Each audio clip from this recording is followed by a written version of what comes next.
In today's video, we are going to go over multiple variations of a Russian deadlift that will hopefully help you to improve your walking and to improve your overall leg strength. If you're new to this channel, I'm Tara, I'm a neurologic physical therapist, and on this channel we talk about anything and everything related to mobility, health, fitness, and mindset in the context of neurologic injury, with the end goal of empowering you with as many tools as possible to take ownership of your rehab and your health to live an overall more active, more mobile, pain-free, happier, healthier life.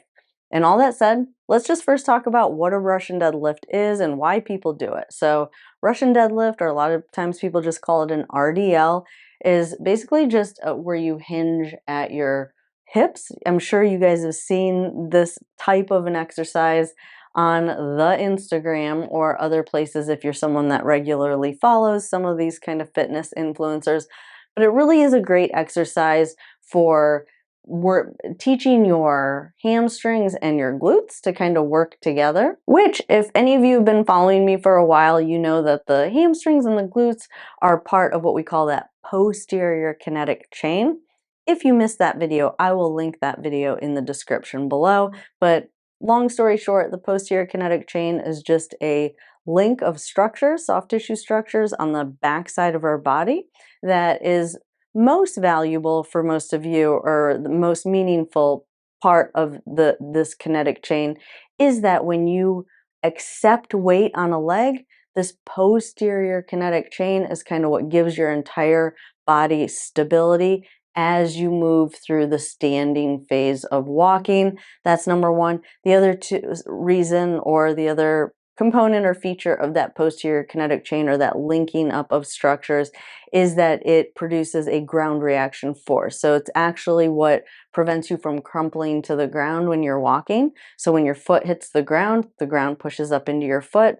The foot needs to push back into the ground. This link of structures on the back of your body is what kind of helps you to kind of push back into the ground and kind of move your body weight forward during the walking phase of gait.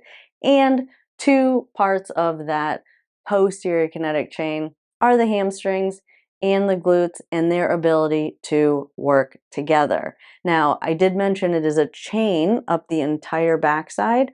So to kind of tap into this entire chain, which gives our entire body stability as we move through standing, there are some structures on the upper body that are also involved in that, and up through the trunk that kind of connect the upper body to the lower body. So we are going to incorporate some variations of this RDL where we're doing some upper body motion as well. And for this video, the intention behind including some of those is that we are going to tap into that entire posterior kinetic chain. But the main focus is this Russian deadlift and going through a progression of activities to master this movement, as well as then building on top of that, adding some arm movement and adding other variations that make it a little bit more challenging. So one other thing I failed to mention is we are going to focus mainly on a single leg Russian deadlift. So Russian deadlift is really just bending at your hips, but all the variations that we're going to go through today, so we can really bias. You guys know I love talking about how to bias one leg or really put the emphasis on one leg. We're going to do a single leg. All the variations are going to be a single leg variation to really help to bias one leg. If you're ready to start implementing these exercises that we're going to go over today into your daily routine and take your rehab program to the next level, you can download our free handout that has photos and descriptions of all the exercises we'll be going over today in this video, to make it that much easier for you to implement these exercises in your routine without having to keep coming back to this video. So get your free gift by clicking the link in the description below. And now let's dive into the exercises. So the easiest variation, I'm going to kind of mark the leg that we're working. I know some of you guys leave in the comments that you like that, and for this one it's going to be important just so we can kind of keep clear on what is actually the working leg. But we're going to start with just tandem standing. If you can't stand with tandem, is with your feet in a straight line. If you can't do that, you can stagger your feet a little bit so you can move that foot off to the side. But by putting this foot, the non-working leg, a little bit in front, it kind of forces a little bit more weight onto this leg. So this is the earliest stage before we get to actually doing a true single leg Russian deadlift. You can start with this. and then you're just going to slide your hands down towards your knees and then back up.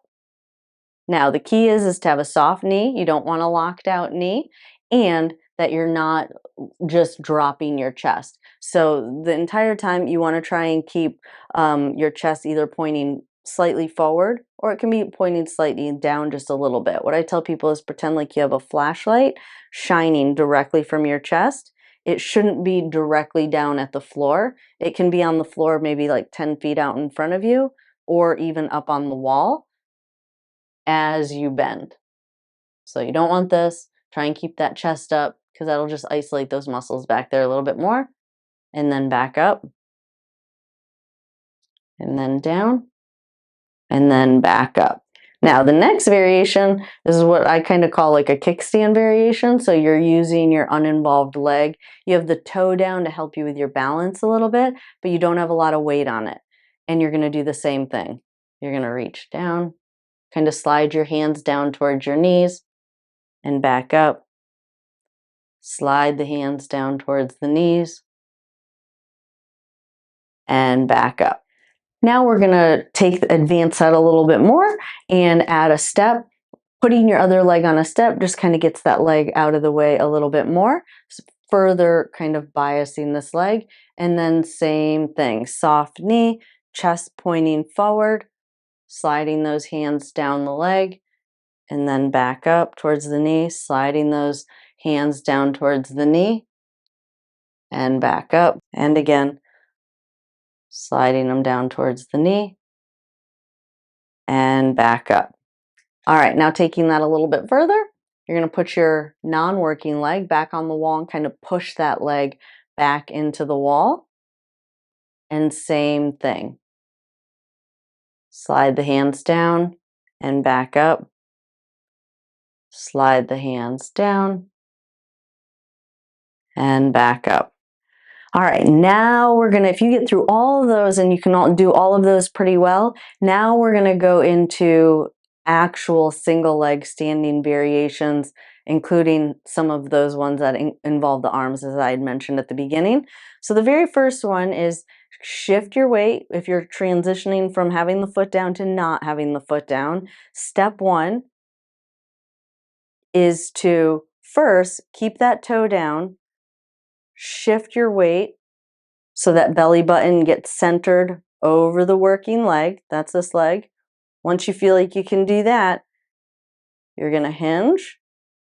The important part of this is that your leg is coming up at the same rate that your chest is going down. So a lot of times what I see is people kind of doing this. You don't want to see a lot of bend between your back leg and your chest. You want to kind of be in as straight of a line as you can. And then back up. Now, it doesn't matter how high you go. I care more that you maintain that straight line. So some people will try and get their leg really high, or they'll drop their chest a lot. That movement doesn't really matter as long as you're maintaining a straight line. So again, start with the toe down, get your balance first, then just lift the foot a little bit, kind of get used to the motion, even put your hand on a wall to start.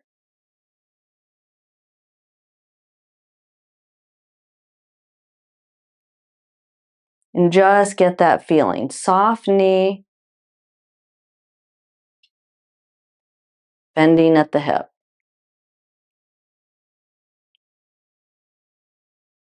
So that would kind of be like what I would call like the level 1 single leg RDL.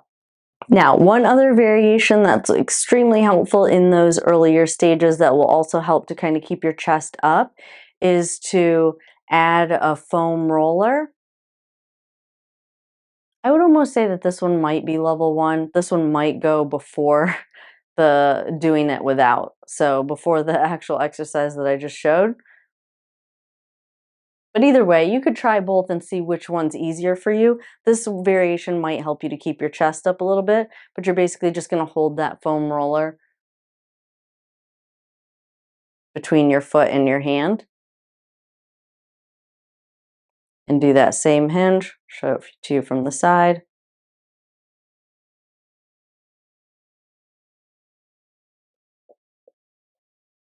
And I'll show it On the other side.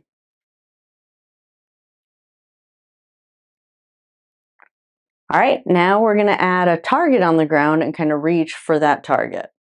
So just reaching straight down towards that cone and back up. Reaching straight down, tap the cone, and back up. Now, one of my favorite reasons to start teaching someone a Russian deadlift early is because you can actually work like the hip muscles or hip movements in multiple planes of motion. And now we're going to start introducing a little bit of that. So instead of reaching straight forward for the cone, now we're going to kind of reach across midline. So the cone's going to be off to the side. So now you have to rotate a little bit as you reach down and back up. Rotate down and back up. Again, now just getting a little bit more of a rotational component in that hip motion. All right, and moving right along, now we're gonna add some weight. So you're just gonna hug a sandbag. This is probably about 25 pounds. If you buy one of these sandbags, you can adjust it to whatever weight you want. It's just how much sand you put into the bag. And you're gonna just kind of hug that sandbag and do the same thing. Now again, when you first do it, it's not necessarily how far down you go. So if you need to start smaller just to get used to the movement, that's totally okay. And then as you get good at it, you can start just going a little bit deeper.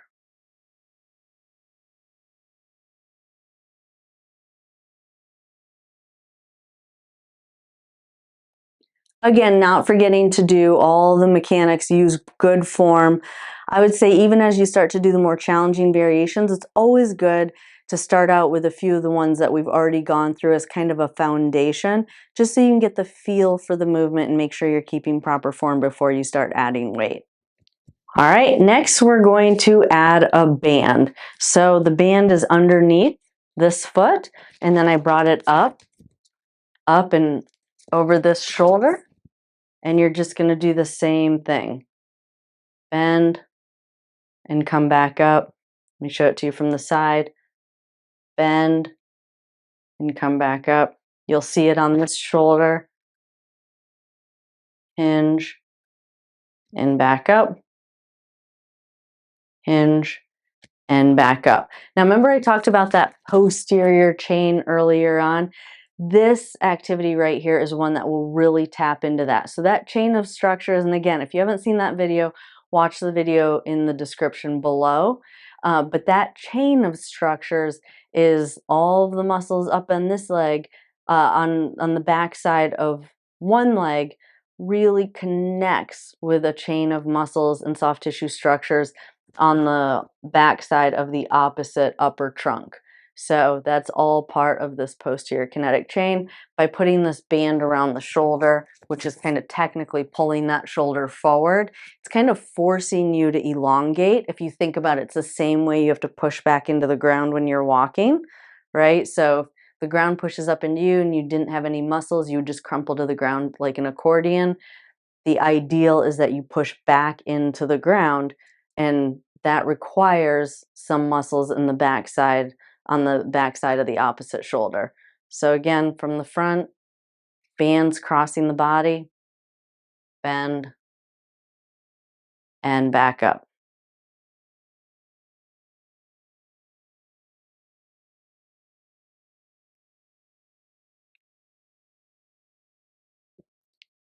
So for this exercise, what we're doing is a Russian deadlift with a resistance band. You're just going to put that band under the foot that you are working and then bring it up over the opposite shoulder.